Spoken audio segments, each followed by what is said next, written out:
What's happening, Leprechauns? I am in Tipperary! I am doing a permaculture course, and I have realised there is actually a link between permaculture and psychosis. Let's see what it is. For any of you that don't know what permaculture is, it is the relationship between nature, people, and society. And the whole idea behind permaculture is to sort of put nature back into recovery, to bring it back to its natural self, to move away from the use of pesticides and to allow humans, us animals, to integrate with nature and bring together a better society. Now, this natural recovery of the nature, this is what I'm focusing on today, because this is what really has allowed me to recover from my psychosis. Let's have a look at some of the attitudinal principles behind permaculture and see how they link towards psychosis. Okay, so there are 4 attitudinal principles in total within permaculture, and these were created by some Aussie cunt. Can't remember his name. I'll add that in the description. So today we're going to go over 2 of the attitudinal principles because, I'll be honest, I don't remember the other 2 and I'm doing this very rushed. This course is really intense. Yeah, sorry. Number 1, the first attitudinal principle. The problem is in the solution. This sounds quite simple and you'd think that most people would apply it in their daily lives, but I really struggled with it, and maybe you also struggled with it too. See, before I was in my psychosis, I want to tell you a really quick story here, alright? I had so many problems going on in my life that I kept on avoiding. I kept on running away from. And whenever I experienced my delusional paranoia, where I believed the movie The Joker was about me, link here if you want to watch further on that, I realised I had so much fucking shit going wrong with my life and I was blaming so many other people. And really, I shouldn't have been blaming other people. I should have been taking the responsibility myself, because even though it may not be your fault, it is your responsibility to deal with it. And so I wrote down all of my problems. I ended up having 13 problems. I then wrote down a solution to each one of these problems. 13 solutions. And I went out and I tried to tackle every single one of these solutions. Not very successfully. And then you know what I did? I ran away again. So I ran away from my problems. These 3 solutions that I never went to tackle, they ended up haunting me, they ended up following me, and they bubbled up inside of me like unhealthy fermentation that went wrong. Then, like a boom, my psychosis happened. I started hearing voices. And it wasn't until I ended up in hospital, after a mental breakdown, that a light bulb moment happened where I remembered about these problems and solutions. And I was like, wow, I really have to complete these 13 solutions.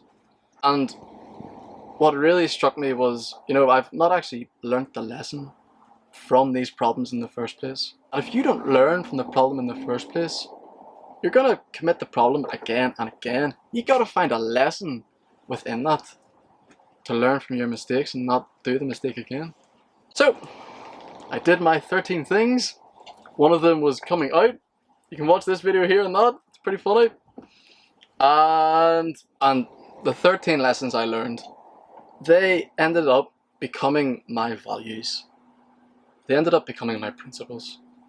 And later, I affirmed these values, these principles, these lessons to my life every day. They're really helpful for me. It reminds me of times of whenever there is a problem going to arise, I'm like, oh, I'm not going to do that again. I've done that before. And the solution is in the problem. In permaculture life, you see weeds coming up and you realize, oh, I gotta weed that.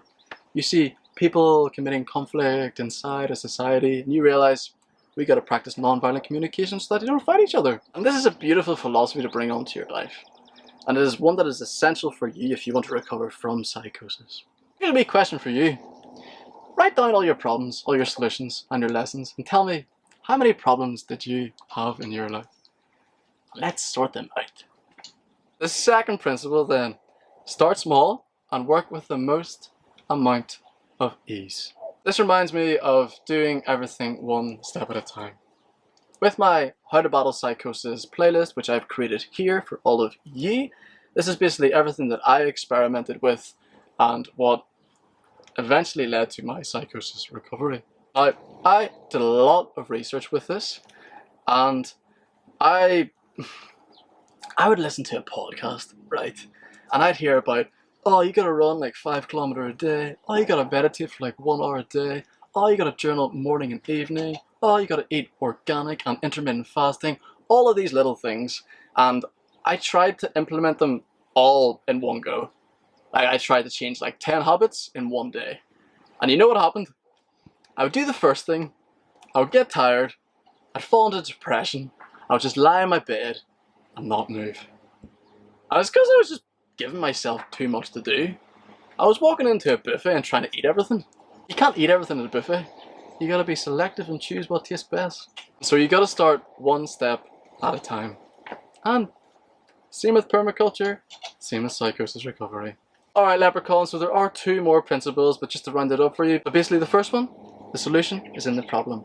The second one, start small with the most minimal effort. Because you want it to be as easy as possible. Because this journey of recovery is difficult. It's the most challenging thing that I've ever been through, and also the most rewarding thing I have ever been through. So, God bless you all. I love you all, Leprechauns. See you soon. It's a long road to Tipperary. Pause. Number 2 then is start small.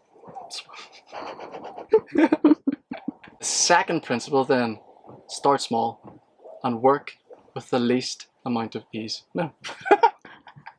Least amount of Make it as hard as possible.